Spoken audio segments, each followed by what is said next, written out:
ठीक है, तो आज अपन इकोनॉमिक्स का पहला चैप्टर चालू कर रहे हैं। क्या नाम है चैप्टर का? डेवलपमेंट। ठीक है, तो डेवलपमेंट का मीनिंग वैसे भी तुम लोगों को ऑलरेडी पता है। ठीक है, मतलब डेवलपमेंट मतलब किसी भी चीज़ की ग्रोथ होना बेसिकली।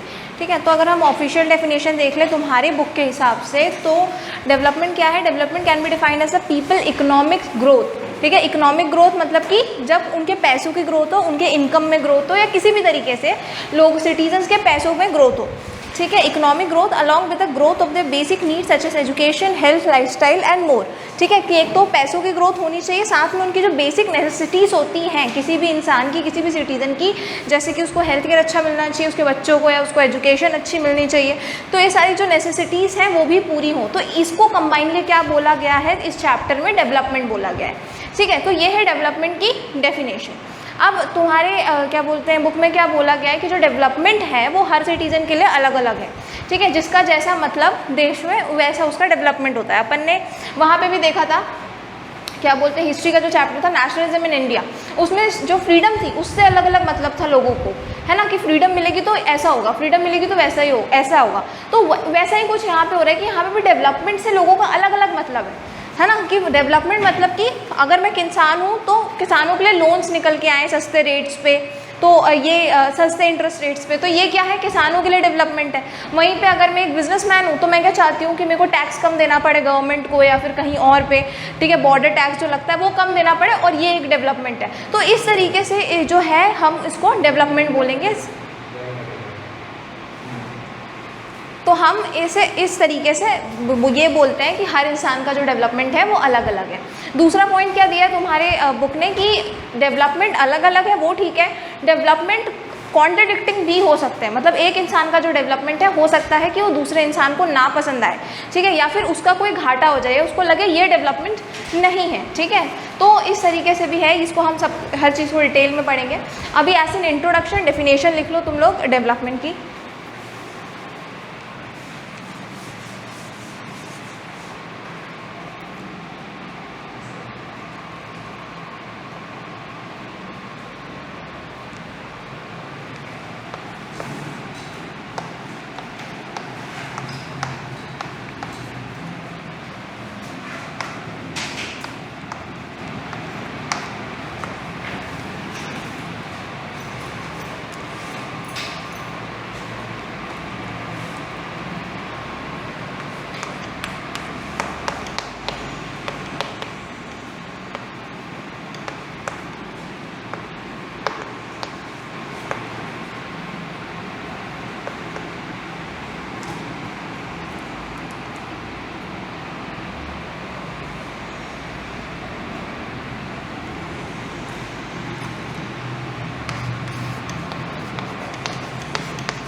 ठीक है, ये हमने एक बेसिक इंट्रोडक्शन देख लिया, ठीक है, डेवलपमेंट क्या होता है ये देख लिया।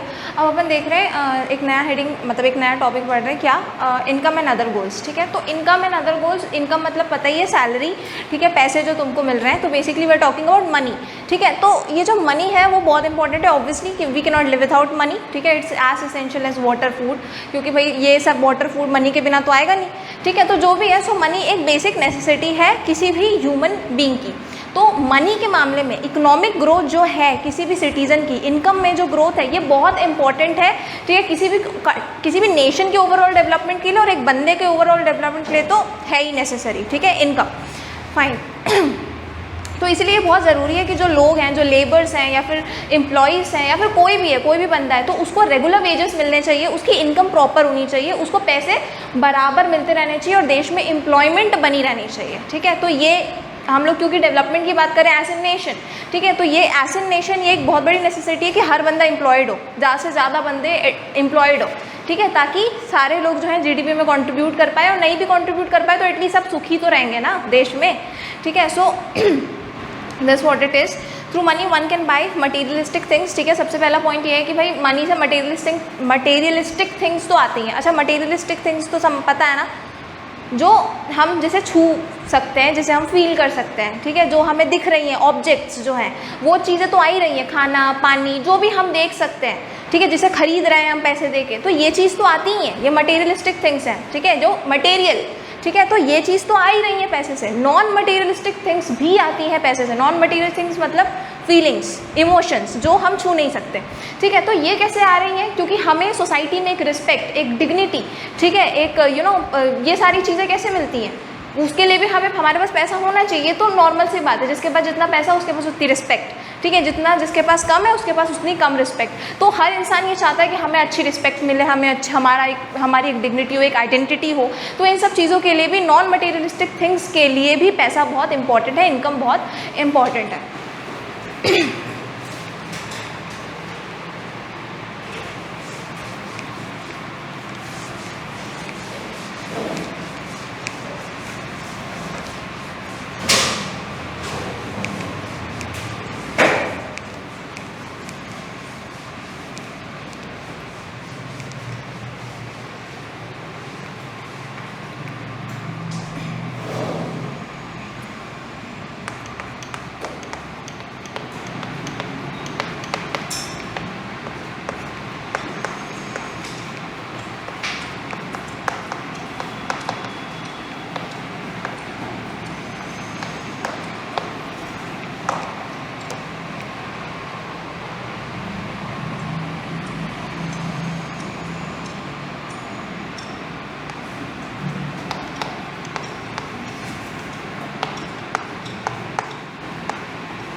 ठीक है, तो ये हमने क्या पढ़ा, इनकम एंड अदर गोल्स, कि भैया पैसा क्यों इंपॉर्टेंट है हर सिटीजन के लिए।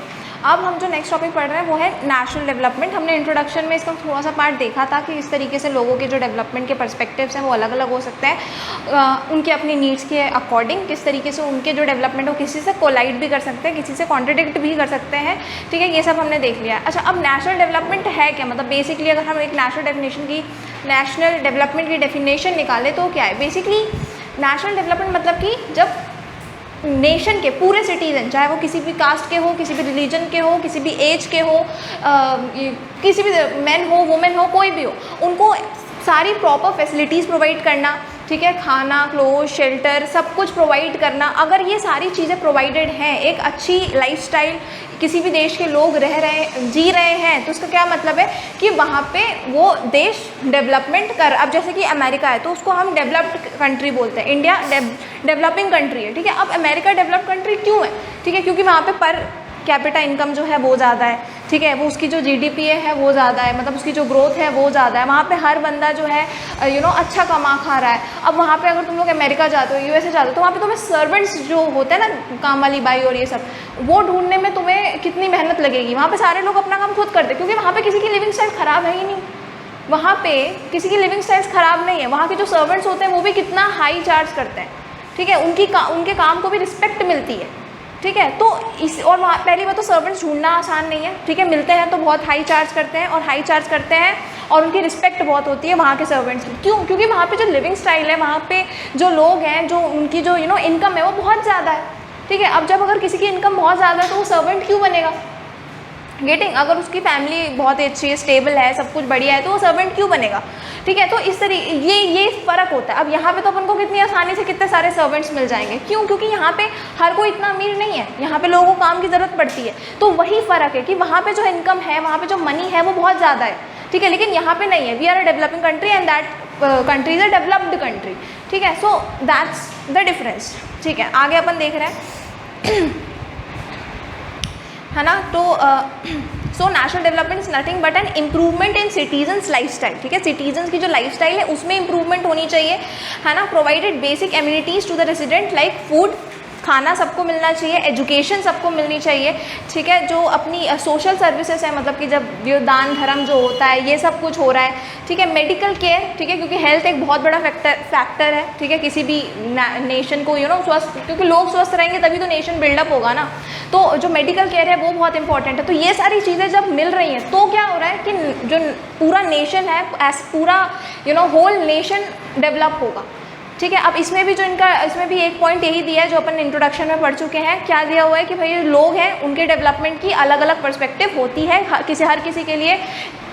दे आर थिंकिंग कि इंडिया डेवलप हो रहा है, दे आर थिंकिंग कि इंडिया डेवलप हो रहा है, लेकिन इंडिया कैसे डेवलप हो रहा है वो अलग अलग उनकी राय है कि भैया इंडिया ऐसे डेवलप होना चाहिए, इंडिया वैसे डेवलप होना चाहिए, ठीक है। कोई कलेक्टिव राय नहीं होती, ठीक है। क्यों नहीं होती? क्योंकि सब अपने अपने मतलब के हिसाब से देख रहे हैं, ठीक है। जिसको रोज़ आना जाना है, जो रोज़ गाड़ी चला रहा है, वो क्या बोलेगा, इंडिया तब डेवलप होंगी जब उनकी रोड, जो सड़कें हैं वो सही रहें, ठीक है, जिनकी सड़कें वो सही। इंडिया कब डेवलप होगा? जब पेट्रोल के प्राइसेस जो हैं वो नीचे हो जाए। तो सबके अपने अलग अलग मतलब होते हैं, ठीक है। तो ये भी कहीं ना कहीं जो नेशनल डेवलपमेंट से ही रिलेटेड है। क्यों? क्योंकि इनके पर्सपेक्टिव अलग अलग है नेशनल डेवलपमेंट को लेकर, ठीक है। तो ये लिख लो।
ठीक है। तो ये हमने क्या पढ़ा, नेशनल डेवलपमेंट के बारे में पढ़ लिया। अभी अपन क्या देखेंगे कि जैसे डेवलपमेंट के बारे में देख लिया, डेवलपमेंट क्या होता है देख लिया, लेकिन डेवलपमेंट कैसे वेरी करता है अब हम वो देखेंगे कि हम ऐसे कैसे बोल दें कि कोई कंट्री ज़्यादा डेवलप्ड है और कोई कंट्री डेवलप्ड नहीं है, या फिर कोई कंट्री जो है मतलब कोई स्टेट ज़्यादा डेवलप्ड है, कोई स्टेट ज़्यादा डेवलप नहीं है। ठीक है, सिर्फ इनकम के बेस पे तो नहीं कर सकते, जिसके ज़्यादा पॉपुलेशन होगी उसके पास इनकम भी ज़्यादा होगा ना। तो इस वही बोला गया है कि कैसे फिर कंपेयर, कैसे मतलब क्या फैक्टर्स को हम लेकर आएँ जिससे हम कंपेयर करेंगे कंट्री टू कंट्री कि कैसे कोई चीज़ डेवलप्ड है। कैसे किसी ने बोल दिया कि यूएसए डेवलप्ड है और इंडिया डेवलपिंग है, ठीक है, क्यों ऐसा बोला गया है, तो वो हम देखेंगे कि किन फैक्टर्स को कंसिडर करते हुए ये बोला गया है कि कोई चीज़ कितनी डेवलप है और कोई चीज़ कितनी कम डेवलप्ड है। ठीक है, तो सबसे पहले income is an important feature to compare countries और state. Income obviously important feature है। ठीक है, जहाँ पे भी ज़्यादा इनकम होगी वहाँ की लिविंग स्टाइल तो ऑब्वियसली ज़्यादा होगी, बड़ी होगी। ठीक है, तो सबसे पहले तो इनकम की बात हुई। Then countries with higher income are considered as developed countries and vice versa. ठीक है, जो कंट्रीज़ की बहुत ज़्यादा इनकम है उनको डेवलप्ड बोलेंगे। ठीक है, अभी मैंने एग्जांपल दिया था यूएसए का, उसके पास कितना इनकम है। जैसे चाइना है तो उसके पास भी कितना इनकम है, वहाँ की लिविंग स्टाइल उतनी अच्छी, यूएसए की उससे भी ज़्यादा, तो वहाँ की लिविंग स्टाइल उससे ज़्यादा अच्छी। तो जिसके पास जितना इनकम रहेगा वहाँ के लोगों की लिविंग स्टाइल अपने आप ज़्यादा होगी ही, वहाँ ज़्यादा बिजनेसेस सेटअप होंगे, वहाँ पे ज़्यादा जो है तुम्हें वो शानो शौकत दिखेगी। ठीक है, तो ये सबसे पहले बात हुई, इनकम सबसे पहला फैक्टर है। ठीक है, then what, the income of the country is all about the income of the citizens of that country. ठीक है, तो वही बोला गया कि एक कंट्री की इनकम क्या है, उस वहाँ के जितने भी पॉपुलेशन है उन सबका इनकम को जब प्लस कर दिया गया तो उसको बोलेंगे कंट्री की इनकम। ठीक है, अब ये जो इनकम की जो तरीका है कि हम इसे टोटल पॉपुलेशन निकाल के हम चीज़ों का फैसला नहीं ले सकते। ठीक है, क्योंकि अब इंडिया में अंबानी भी है ना, तो अंबानी की तो कितनी इनकम है, तो उसकी इनकम को अगर हमने जोड़ लिया, ठीक है, तो फिर वो तो पता नहीं कितने लाखों करोड़ों लोगों के इनकम के बराबर वही कमा रहा है। ठीक है, और उसके इनकम को जोड़ लिया तो ऐसे देखा जाए तो इंडिया की तो इनकम कितनी ज़्यादा हो जाएगी। ऐसे सारे अमीरों की तुमने जोड़ ली और फिर सारे गरीबों की जोड़ ली। ठीक है, तो इंडिया की इनकम दिखने में तो कितनी दिखेगी कि बाप रे टोटल पॉपुलेशन इंडिया की कितनी ज़्यादा है, पर क्या लोग यहाँ पे सुखी हैं? नहीं। क्यों नहीं है? क्योंकि पर पर्सन तो उतनी इनकम नहीं है ना, तुमने टोटल, इसलिए टोटल पॉपुलेशन काम का नहीं है। क्यों? क्योंकि यहाँ पे टोटल पॉपुलेशन में क्या हो रहा है, कोई देख ही नहीं रहा है कि पर सिटीजन या एक बंदा कितना कमा रहा है, वो तो बस ये देख रहे हैं कि कंट्री ओवरऑल कितना कमा रही है। ठीक है, इसलिए टोटल पॉपुलेशन इज़ नॉट, मतलब ये टोटल पॉपुलेशन कंसिडर नहीं करा जाता है जब भी हम डेवलपमेंट की बात करते हैं तो। ठीक है, तो टोटल पॉपुलेशन नहीं तो फिर क्या। सो national income is the sum of the total value of the country's good and service produced in a year. It cannot be considered to total value of the country. It cannot be considered to compare between different countries as each country has a different population rate. ठीक है, तो ये बात भी है। एक तो मैंने ये बताई अमीर गरीब वाली कि तुमने इसको क्या बोलते हैं, अमीरों के इनकम को जोड़ लिया तो बहुत ज़्यादा दिख रहा है लेकिन लोग यहाँ पे खुश नहीं है। तो वही बात है। दूसरा फैक्टर क्या है, टोटल पॉपुलेशन में जो प्रॉब्लम है, टोटल इनकम में जो प्रॉब्लम है वो है पॉपुलेशन की, कि किसी कोई कंट्री बहुत ज़्यादा बड़ी है, उसमें पॉपुलेशन बहुत ज़्यादा है, तो उसकी इनकम तो ऑटोमेटिकली ज़्यादा हो जाएगी। अब जैसे कि एक छोटी सी कंट्री है, उसकी जस्ट सपोज कि उसकी 3 लाख है टोटल इनकम पर ईयर की, और यहाँ पे एक कंट्री जो कि बहुत बड़ी है जिसमें पता नहीं कितनी पॉपुलेशन है, वो उसकी 4 लाख की इनकम है। तो टोटल तो तुम्हें दिख रहा है कि 3 लाख है और ये से 4 लाख है, पर तुमने पॉपुलेशन देखा, हाँ यहाँ पे सिर्फ 30 ही लोग रह रहे हैं और यहाँ पे कितने 100-200 लोग रह रहे हैं, और वो लोग 4 लाख कमा रहे हैं और ये लोग 3 लाख कमा रहे हैं। तो देखा जाए तो पर पर्सन तो ये लोग ज़्यादा कमा रहे हैं ना, और यहाँ पे पर पर्सन ये लोग बहुत कम कमा रहे हैं। तो इसीलिए भी टोटल पॉपुलेशन को हम नहीं देख सकते कि जहाँ पे जितनी ज़्यादा संख्या बढ़ जाएगी लोगों की, वो जो इनकम है वो बढ़ जाएगी, वहाँ की इनकम बढ़ जाएगी। तो इस वजह से भी टोटल इनकम जो है हम कैलकुलेट नहीं कर रहे, वो चीज़ गलत है। ठीक है, तो अब हम क्या कर रहे हैं, पर कैपिटा इनकम। ठीक है, पर कैपिटा इनकम क्या होती है, मतलब इसे definition, it is also known as average income. ठीक है, average income which is defined as the country's total earning divided by the whole population. It shows the living standard of the resident of the country. तो इसमें क्या होता है, per capita income या average income दोनों एक ही चीज़ है। इसमें क्या हो रहा है कि जितनी भी टोटल पॉपुलेशन निकाली गई है उसको पर पर्सन से डिवाइड, मतलब पर पर्सन से बोल रही हूँ, जो पूरी पॉपुलेशन है उससे डिवाइड कर दो, टोटल इनकम को टोटल पॉपुलेशन से डिवाइड कर दो। ठीक है, तो जब हमने डिवाइड किया तो ये भी एक्यूरेट है नहीं, इसने भी नहीं बताया कि भैया एक बंदा कितना कमा रहा है, इसमें भी टोटल पॉपुलेशन डिवाइड हो रहा है और टोटल पॉपुलेशन में अंबानी की जो इनकम है वो एडअप हो रही है। ठीक है, मैं जानती हूँ, लेकिन एटलीस्ट ये उतना बुरा तो नहीं है ना टोटल पॉपुलेशन जितना, एवरेज इनकम इतनी बुरी तो नहीं है टोटल पॉपुलेशन जितना, और एवरेज इनकम में जो अंबानी बहुत ज़्यादा कमा रहा है तो परसेंटेज बहुत हाई जा सकता है, लेकिन कोई बंदा बिल्कुल भी तो नहीं कमा रहा है, अनएम्प्लॉयड भी तो है बहुत लोग, ठीक है। तो इस तरीके से एक बैलेंस बना रहता है, और इसीलिए एवरेज इनकम को कंसिडर किया जाता है कभी भी अगर हम कंट्रीज़ को कंपेयर कर रहे हैं तो, ठीक है। अब जैसे तुम्हारे एग्जाम होते हैं, 4-5 एग्जाम हो रहे हैं तुम्हारे, अब तुमने बहुत बुरे मार्क्स लाए हैं और एक में जैसे इंग्लिश हो गया, हिंदी हो गया, उसमें तुम 90% ले आए, ठीक है, तो क्या 90 के पास रहेगा तुम्हारा? हाँ, थोड़ा सा ग्रेड्स बढ़ेंगे उस 90 के वजह से अगर तुम एवरेज निकालोगे तो, लेकिन वो नीचे ही रहेगी तुम्हारी ग्रेड्स। क्यों? क्योंकि तुम 4 सब्जेक्ट में तो गलत मार्क्स लाए ना, तुम एक में बस 90 ले आए। वैसा ही है कि अगर तुम्हारी कंट्री में बहुत सारे लोग अनएम्प्लॉयड हैं या कम कमाते हैं और एक बंदा काफ़ी अमीर हो गया, तो इससे कुछ इतना फ़र्क नहीं पड़ेगा। क्यों? क्योंकि फिर भी जो परसेंटेज है या पर कैपिटा इनकम है वो तो नीचे की तरफ ही आएगी, ठीक है। इसलिए हम क्या कंसिडर करते हैं? पर कैपिटा इनकम को कंसिडर करते हैं जब भी हम कंट्रीज़ टू कंट्री कंपेयर कर रहे हैं, स्टेट टू स्टेट कंपेयर कर रहे हैं तब, ठीक है। तो ये लिख लो।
पी लो पहले।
एक और चीज़ लिख लो यहाँ पे, पर कैपिटा इनकम के बारे में है।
ठीक है। गोवा जो है वो सबसे ज़्यादा डेवलप्ड है, ऑल्दो इतना छोटा सा, स्टिल पर कैपिटा इनकम के हिसाब से वो सबसे ज़्यादा डेवलप है, और बिहार पर कैपिटा इनकम के हिसाब से सबसे लीस्ट डेवलप्ड है। ठीक है।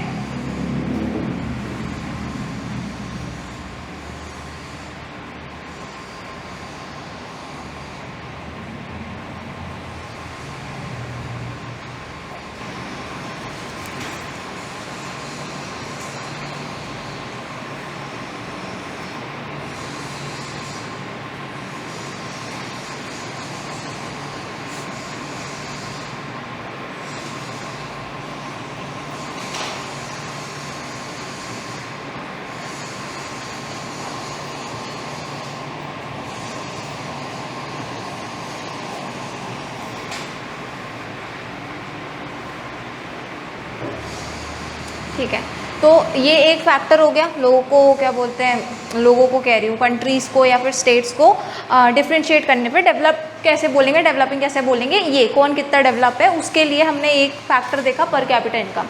ठीक है। अभी जैसे अभी हमने स्टेट्स की बात करी, अब इंडिया में, ठीक है, गोवा और बिहार के बारे में कि भाई गोवा सबसे ज़्यादा क्या बोलते हैं डेवलप्ड है अकॉर्डिंग टू पर कैपिटा, और बिहार जो है वो सबसे लीस्ट डेवलप्ड है अकॉर्डिंग टू पर कैपिटा, जितने भी टाइम का डेटा इन्होंने दिया है उस हिसाब से।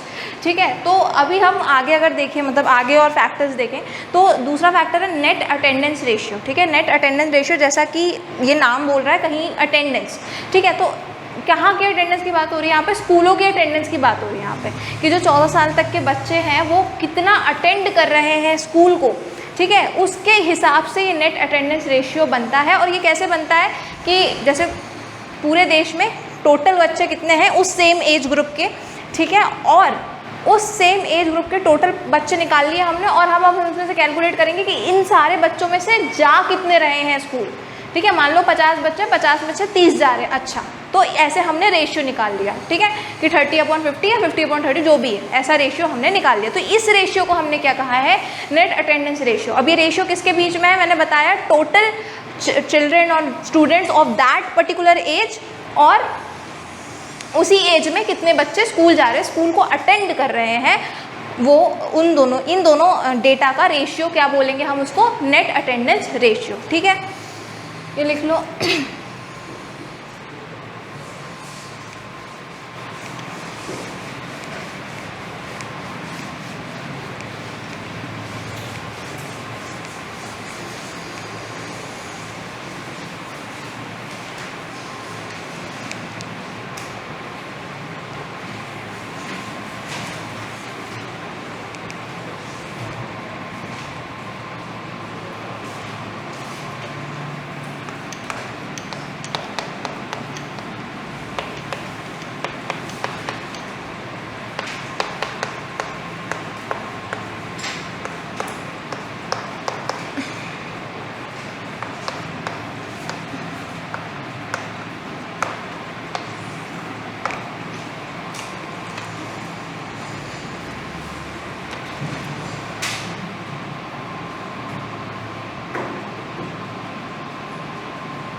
ठीक है, तो ये अपन ने देखा, नेट अटेंडेंस रेशियो देख लिया हमने, पर कैपिटा इनकम देख लिया कि इससे हम जो है लोगों को मतलब कंट्रीज या स्टेट्स को कंपेयर करते हैं। ठीक है, उसके बाद एक और जो फैक्टर है जिससे हम स्टेट्स को कंपेयर करेंगे वो क्या है, लिटरेसी रेट। ठीक है, ये तो बहुत ही नॉर्मल है। लिटरेसी रेट का मतलब है कि भाई कितने लोग पढ़े लिखे हैं, ठीक है, कितने लोग पढ़े लिखे हैं, दैट इज़ लिटरेसी रेट। अगर इसको एकदम एग्जैक्ट डेफिनेशन देखें इसकी, तो भाई 7 साल से ऊपर के जो लोग हैं वो उनमें से कितने लोग जो हैं लिख सकते हैं या पढ़ सकते हैं, इसको जब कैलकुलेट करते हैं तो किसी भी स्टेट का लिटरेसी रेट निकल के आता है। ठीक है, a state is considered to be developed if the literacy rate will be high. ठीक है, अगर कोई भी स्टेट के लिटरेसी रेट बहुत हाई है तो उसको ऑटोमेटिकली क्या डेवलप्ड बोला जाएगा, क्योंकि भाई सारे लोग पढ़े लिखे हैं, और अगर नहीं है तो फिर नहीं बोला जाएगा डेवलप्ड, वाइस वर्सा। ठीक है, कि यहाँ पे लोग जो हैं पढ़े लिखे नहीं हैं। तो अगर हम अपने इंडिया में सबसे ज़्यादा मतलब लिटरेसी रेट के हिसाब से सबसे ज़्यादा डेवलप्ड स्टेट बोलें तो वो है केरला। ठीक है, यहाँ पे 96.2% लिटरेसी रेट है तुम्हारे अभी के बुक के डाटा के हिसाब से। तो ये डेटा ही याद रखना, सबसे ज़्यादा डेटा को इंपॉर्टेंस देनी है इस बार। ठीक है, तो सबसे ज़्यादा डेवलप कौन है, केरला है, 96.2% इसका लिटरेसी रेट है। और सबसे कम डेवलप्ड क्या है, आंध्र प्रदेश है, जिसका क्या है लिटरेसी रेट 66.4%। ये सबसे लीस्ट डेवलप स्टेट है अकॉर्डिंग टू लिटरेसी रेट। ठीक है, ये भी लिख लो।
ठीक है। तो ये हमने और मतलब 2 फैक्टर्स पढ़ लिए। इससे पहले हम मतलब एक और फैक्टर पढ़ा था, कौन सा था वो, पर कैपिटा वाला। फिर हमने नेट अटेंडेंस रेशियो और लिटरेसी रेट, ये 3 फैक्टर्स पढ़ लिए। अब हम चौथे फैक्टर पे आते हैं, क्या है वो, इन्फेंट मोरालिटी रेट। अब इन्फेंट मोरालिटी रेट क्या होता है कि जब कोई बच्चा पैदा होता है तो उसके 1 साल के अंदर कहीं वो मर तो नहीं जाता बेसिकली। तो ये कैसे कैलकुलेट कर रहे हैं, इसका रेशियो कैसे निकल रहा है कि किसी भी कंट्री, मतलब किसी भी कंट्री बोलो, मतलब कंट्री भी या किसी भी स्टेट में, ठीक है, जितने भी बच्चे हो रहे हैं पर ईयर, ठीक है, वो उसमें से कितने बच्चे जो हैं अपनी लाइफ का 1 ईयर सर्वाइव कर जा रहे हैं। ठीक है, जो कर जा रहे हैं वो तो चले गए, इस क्राइटेरिया से बाहर हो गए, और जो 1 साल के अंदर ही मर जाते हैं, ठीक है, जी नहीं पाते for any reason, for some reason, ठीक है, मे बी उनको बायोडाइवर्सिटी सूट नहीं हो रही, हवा सूट नहीं हो रहा, पॉल्यूशन बहुत हो रहा है, मतलब कुछ भी, वो बच्चा है उसको हो सकती है बहुत सारी प्रॉब्लम, तो जिस भी कारण से वो जो बच्चा है वो मर जाता है 1 साल के अंदर, ठीक है, तो उसका काउंट होता है कि कितने बच्चे जो है वो अपनी लाइफ के 1 साल भी सर्वाइव नहीं कर पाए इस दुनिया में आते ही,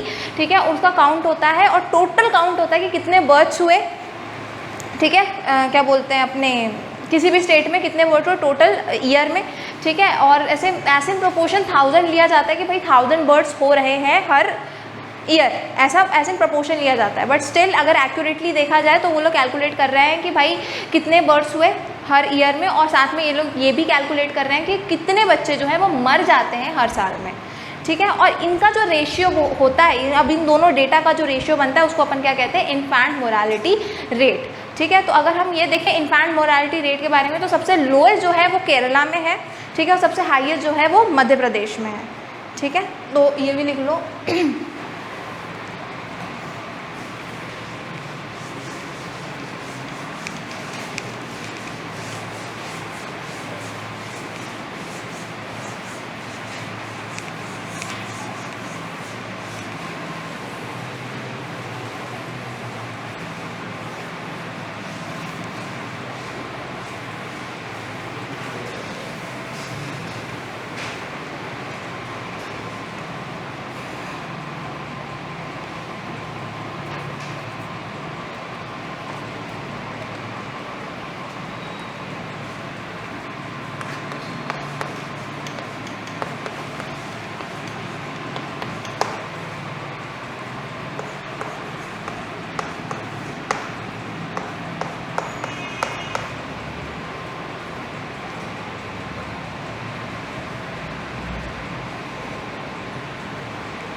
ठीक है। तो अभी हमने कुछ चीज़ें देखी, कुछ फैक्टर्स देखा, ठीक है। पर कैपिटा इनकम हो गया, इन्फेंट मोर्टेलिटी रेट हो गया, लिटरेसी रेट हो गया, फिर एक और क्या चीज़ देखी थी हमने, इन लिटरेसी रेट के पहले हमने क्या देखा था, अटेंडेंस रेशियो हो गया। तो ये सारी जो चीज़ें हैं, तो यही तो किसी कंट्री की डेवलपमेंट बताएंगी या किसी स्टेट की डेवलपमेंट बताएंगी, है ना। यही कंट्रीज़ तो हैं। तुमने सब कुछ देख लिया कि भाई वहाँ पे हेल्थ फैसिलिटी कैसे, ये चीज़ क्या बता रही है, हेल्थ फैसिलिटी बता रही है ना। बहुत अच्छे तरीके से ये चीज़ जो है हेल्थ फैसिलिटी बता रही है। और क्यों बता रही है, क्योंकि अगर बच्चे बहुत जल्दी मर रहे हैं कहीं पर, ठीक है, तो इसका क्या मतलब है कि वहाँ पे हेल्थ फैसिलिटीज़ अच्छी नहीं है।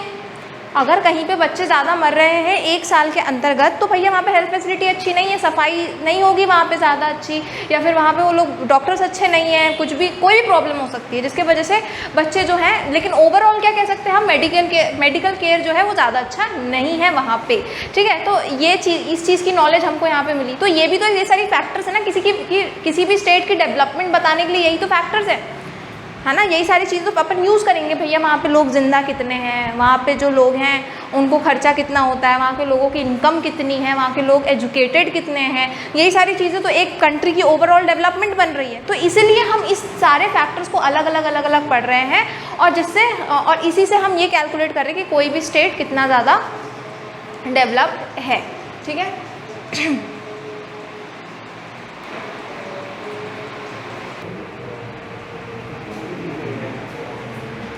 ठीक है। तो अपन क्या पढ़ रहे थे, अपन डेवलपमेंट वाला चैप्टर पढ़ रहे थे। इसमें हमने यहाँ तक देख लिया, मतलब फैक्टर्स देख लिए कि हम किस तरीके से किसी भी स्टेट को जो है मेजर करते हैं, कंपेयर करते हैं। हमने ये सारी चीज़ें देख ली। अच्छा, अब जो है हमने ये स्टेट्स के बारे में देखा मोस्टली, जैसे हमने स्टेट्स की एग्जांपल्स लिए, हमने स्टेट्स की बात करी, ठीक है। अब इन्हीं चीज़ों से हम कंट्रीज़ को भी डिटरमाइन करते हैं, ठीक है। तो उसके लिए अपना एक एक रिपोर्ट निकलती है हर साल, ठीक है, जिसको क्या कहते हैं, ह्यूमन डेवलपमेंट इंडेक्स, ठीक है। क्या कहते हैं, ह्यूमन डेवलपमेंट इंडेक्स। अब ये क्या होता है, ये बेसिकली एक रिपोर्ट है, ठीक है, जो वर्ल्ड वाइड निकल रही है, और हर कंट्री, और ये बेसिकली इन फैक्टर्स पे कंट्रीज़ को कंपेयर कर रही है, ठीक है। जो कंट्रीज़ हैं, अलग अलग कंट्रीज़ हैं, उनको डिटरमाइन कर रही है कि भैया वहाँ पे लोग कितना ज़िंदा रहते हैं, वहाँ पे ज़िंदा रहते हैं इन द सेंस वहाँ पे मेडिकल केयर कितनी अच्छी है, ठीक है, और जो है वहाँ पे एजुकेशन कितनी अच्छी है, वहाँ पे लोग कितना स्कूल जा रहे हैं, वगैरह वगैरह चीज़ों से ये ह्यूमन इंडेक्स जो है, ये क्या बोलते हैं, ह्यूमन डेवलपमेंट इंडेक्स जो है वो बनता है, ठीक है। यहाँ पे कंट्रीज़ को किस तरीके से रेट किया जाता है, वेरी हाई, हाई, मीडियम, लो, ऐसे करके कंट्रीज़ को रेट किया जाता है ह्यूमन डेवलपमेंट इंडेक्स में। हर साल ये चीज़ निकलती है, ठीक है। और ये कौन निकालता है, यूनाइटेड नेशंस डेवलपमेंट प्रोग्राम। यही एक इंपॉर्टेंट चीज़ है इसमें कि इस ह्यूमन डेवलपमेंट इंडेक्स, ये जो इंडेक्स है इसको कौन निकालता है, इसको कौन पब्लिश करता है हर साल, तो ये यूएनडीपी करता है इसको। और यूएनडीपी का फुल फॉर्म क्या है, यूनाइटेड नेशन डेवलपमेंट प्रोग्राम। ये जो चीज़ है, ये जो ऑर्गेनाइजेशन है, ये इसको पब्लिश करती है हर साल, ठीक है। और ये क्या करती है, ह्यूमन डेवलपमेंट इंडेक्स का काम क्या होता है, किस तरीके से ये कंट्रीज को कंपेयर करती है, वो भी मैंने बता दिया। किस तरीके से ग्रेड करती है, हाई, वेरी हाई, मीडियम, लो, वेरी लो, इस तरीके से ये कंट्रीज को कंपेयर करती है, ठीक है। तो ये भी लिख लो।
ठीक है। अब यहाँ पे एक और चीज़ जो जैसे अपन ने देखा यहाँ पे कि किन पैरामीटर्स पे जो है अपना ये ह्यूमन डेवलपमेंट इंडेक्स जो निकल के आ रहा है, पब्लिश किया जा रहा है, किन पैरामीटर्स पे पर कैपिटा इनकम हो गया, लिटरेसी रेट हो गया, ड्यूरेबिलिटी ऑफ पर्सन लाइफ, मतलब वो कितना जिंदा रह रहा है बेसिकली। तो हमने ये देखा। अब एक और फैक्टर है जिन पे ये नज़र डालते हैं हर कंट्री के, वो होती है BMI। ठीक है, BMI इंडेक्स पे भी ये नज़र डालते हैं और उसके हिसाब से भी ये काम करते हैं। अब ये BMI इंडेक्स क्या होता है वो अपन देख लेते हैं। ठीक है, बॉडी मास इंडेक्स इसका फुल फॉर्म है। ठीक है, मतलब बॉडी मास इंडेक्स अपन इसको कहते हैं। और ये क्या है, मतलब बेसिकली ये सारे एडल्ट्स का क्या करते हैं ये लोग कि वेट पता करते हैं सारे एडल्ट्स का। ठीक है, और एडल्ट्स का वेट पता करने के बाद ये उनकी जो हाइट होती है उसके साथ कुछ कैलकुलेशन करते हैं, हाइट के स्क्वायर के साथ बेसिकली लोग डिवाइड करते हैं। और उससे होता क्या है कि फिर जो नंबर निकल के आता है उससे ये लोग अपना BMI कैलकुलेट करते हैं। अब जैसे कि जो भी नंबर निकल के आया तुम्हारा, एक एडल्ट है, कोई भी एडल्ट है, उसका तुमने वेट निकाला, उसके जो भी हाइट होगी उसके वेट के अकॉर्डिंग उसका जो भी हाइट होगा उसका तुमने स्क्वायर किया और उसको तुमने डिवाइड किया। और अब क्या होगा, if the value is less than 18.5, अगर जो भी अब आंसर आ रहा है वो लेस देन 18.5 इस वैल्यू से कम है तो क्या, then the person is undernourished. ठीक है, अंडर नरिश मतलब कि उसको खाना पीना सही नहीं मिल रहा है, वो इतना मतलब ठीक ठाक नहीं है, हेल्थी नहीं है, वो अंडर नरिश्ड है। ठीक है, अंडर नरिश मतलब जिसको न्यूट्रिशन सही नहीं मिल रहा, वो अंडर नरिश्ड। ठीक है, अगर उसकी वैल्यू 18.5 से कम आ रही है तो ठीक है।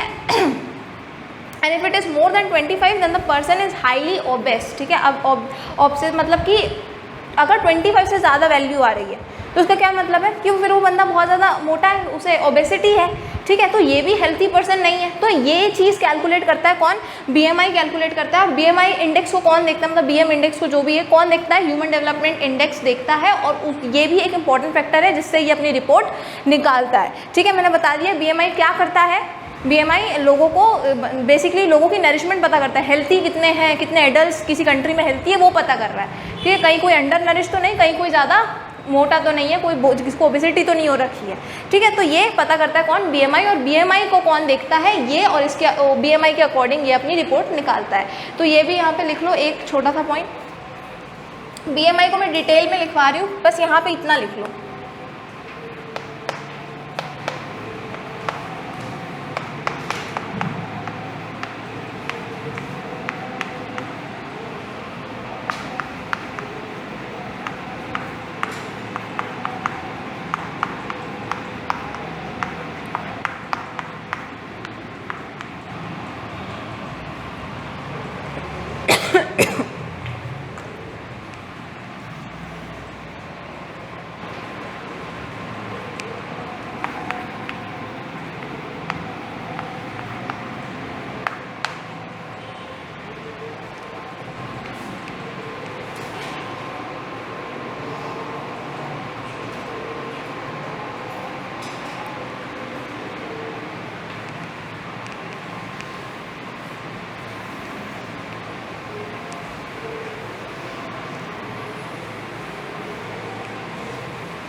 ठीक है, तो ये हो गया अपना बॉडी मास। अब ज़्यादा कुछ बचा नहीं है। आई डोंट थिंक कि इसमें कुछ ज़्यादा अपने को डेटा वाला पार्ट मिलेगा, लेकिन स्टिल मैं बता दे रही हूँ तुम लोगों को। कुछ भी हो सकता है, हमें पता तो है नहीं कि सीबीएसई कैसा एमसीक्यूज़ बनाएगी, क्योंकि पहली बार हो रहा है, इसलिए पढ़ के चले जाओ। ठीक है, तो ये कौन सा टॉपिक है? Public facilities. ठीक है, पब्लिक फैसिलिटीज़। तो यहाँ पे बोला गया है कि एक पर्सन के डेवलपमेंट के लिए या फिर एक ऐसे नेशन के डेवलपमेंट के लिए जो है, इनकम तो चलो एक अच्छी चीज़ है, ये सारी जो फैक्टर्स हमने लर्न किए वो भी चलो बढ़िया है, लेकिन पब्लिक फैसिलिटीज़ भी बहुत इंपॉर्टेंट है, क्योंकि हर चीज़ जो है इंसान नहीं खरीद सकता। ठीक है, हर चीज़ इंसान अपने लिए अवेलेबल नहीं करा सकता। अब ठीक है, जैसे कि पब्लिक फैसिलिटी, जैसे अपने बस चलते हैं अपने गवर्नमेंट के द्वारा। ठीक है, तो अब जैसे इंसान के पास गाड़ी नहीं है तो क्या यूज़ करेगा? बस ही यूज़ करेगा ना। अब वो उसके पास अगर पैसे नहीं है तो हर कोई तो गाड़ी खरीदना अफोर्ड नहीं कर सकता। तो जो भी इस तरह के बहुत से अलग अलग जो है चीज़ें होती हैं। आपको बहुत से लोग होते हैं जो इतने गरीब होते हैं जो एक प्राइवेट स्कूल अफोर्ड नहीं कर सकते। गरीब क्या, प्राइवेट स्कूल बहुत फीस लेते हैं। प्राइवेट स्कूल्स हो गए, प्राइवेट कॉलेजेस हो गए, लाखों में फ़ीस लेते हैं ये लोग। तो ऑब्वियसली बात है, बहुत से लोग होंगे जो इस तरीके की जो है चीज़ें अफोर्ड नहीं कर सकते हैं, है ना। तो उनके लिए जो गवर्नमेंट स्कूल्स हैं उनको बनवाना, ठीक है, गवर्नमेंट ट्रांसपोर्टेशन चालू करना। बहुत से लोग हैं जो प्राइवेट हॉस्पिटल्स नहीं जा सकते, क्योंकि वी नो कि डॉक्टर्स की कितनी ज़्यादा फीस होती है। ठीक है, हॉस्पिटल्स कितना चार्ज करते हैं, तो उनके लिए गवर्नमेंट हॉस्पिटल्स बनाना। तो बेसिक पॉइंट यही है कि हर कोई हर चीज़ नहीं खरीद सकता। ठीक है, इसीलिए पब्लिक फैसिलिटीज़ एक ओवरऑल देश के डेवलपमेंट के लिए बहुत इंपॉर्टेंट है।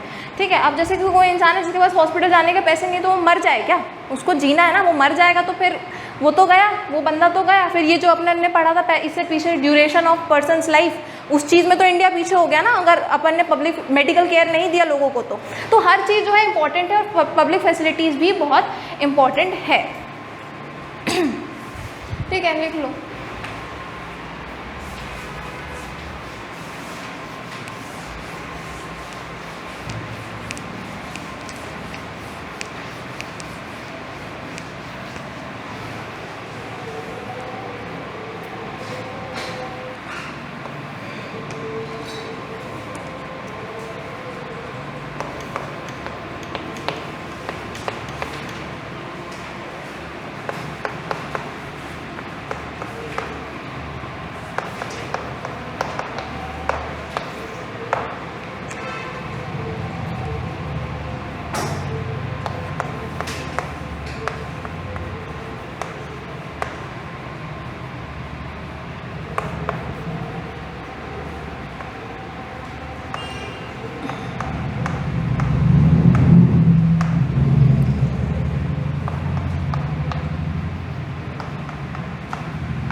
ठीक है, अब बस एक लास्ट टॉपिक बचा हुआ है, वो भी थियोरी सा ही है। क्या है वो? Sustainable development. ठीक है, उसके बारे में अपन देख लेते हैं। तो सस्टेनेबल डेवलपमेंट अपन ने कई बार पढ़ा होगा, 9th में भी 10th में भी और अलग अलग बुकों में।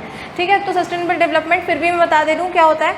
ऐसा डेवलपमेंट जो फ्यूचर जनरेशन की जो नीड्स हैं उनके साथ कॉम्प्रोमाइज़ ना करे। ठीक है, सस्टेनेबल डेवलपमेंट मतलब तुम तो जी ही लो, तुम्हारे बच्चे परपोते भी आराम से दुनिया पे जी ले। ठीक है, ये है सस्टेनेबल डेवलपमेंट। ठीक है, कि तुम इस तरीके से रिसोर्सेज यूज़ करो कि ऐसा ना हो कि तुम तो मस्त इलेक्ट्रिसिटी में रह रहे हो लेकिन आगे आने वाली जो जनरेशन है वो इलेक्ट्रिसिटी ना ला पाए। ठीक है, उसके घर में लाइट ना आती हो। ठीक है, या वो अंधेरे में रह रहा हो लालटेन जला के, तो ऐसा ना हो। अपन को डेवलप होना है ना, पीछे तो बैकवर्ड्स नहीं जाना है। ठीक है, तो इसीलिए ये होता है सस्टेनेबल डेवलपमेंट कि इस तरीके से डेवलप करो, इस तरीके से रिसोर्सेज यूज़ करो कि तुम आगे की जो लाइफ होने वाली है लोगों की, आगे की जो जनरेशन है उसको भी बचा सको। तो एक पॉइंट जो है सस्टेनेबल डेवलपमेंट के लिए वो क्या है कि तुम देखो, जो रीन्यूएबल रिसोर्स है अपन ने देखा था ज्योग्राफी में, मैंने उस दिन पढ़ाया था, नॉन रीन्यूएबल रिसोर्स होते हैं, रीन्यूएबल रिसोर्स होते हैं। नॉन रीन्यूएबल जो कि कभी वापस नहीं आएंगे लेकिन तब तक ह्यूमन बींग्स खत्म हो चुके होंगे। तो नॉन रीन्यूएबल रिसोर्स वो होते हैं और रीन्यूएबल वो होते हैं जो हर साल, हर 3-4 साल में वापस आ जाते हैं। तो सस्टेनेबल डेवलपमेंट के लिए क्या ज़रूरी है कि जो रीन्यूएबल रिसोर्स हैं उसको तो चलो हम अपने हिसाब से यूज़ कर लें, लेकिन जो नॉन रीन्यूएबल रिसोर्स हैं उसको हमें वाइसली यूज़ करना चाहिए। ठीक है, क्यों? क्योंकि वो धीरे धीरे ख़त्म हो रही हैं और उसकी नीड आगे की जनरेशन को भी पड़ेगी, इसलिए हमें नॉन रिन्यूएबल रिसोर्स की यूज़ हमें थोड़ी लिमिट में करनी चाहिए। ठीक है, और कुछ नहीं है इसमें, ये लिख लो।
ठीक है, तो ये आखिरी टॉपिक था, यहाँ का अपना चैप्टर खत्म हो रहा है अपना डेवलपमेंट वाला, मतलब पहला इकोनॉमिक का चैप्टर। अब कल अपन दूसरा जो इकोनॉमिक्स का चैप्टर है वो ख़त्म कर लेंगे, ठीक है।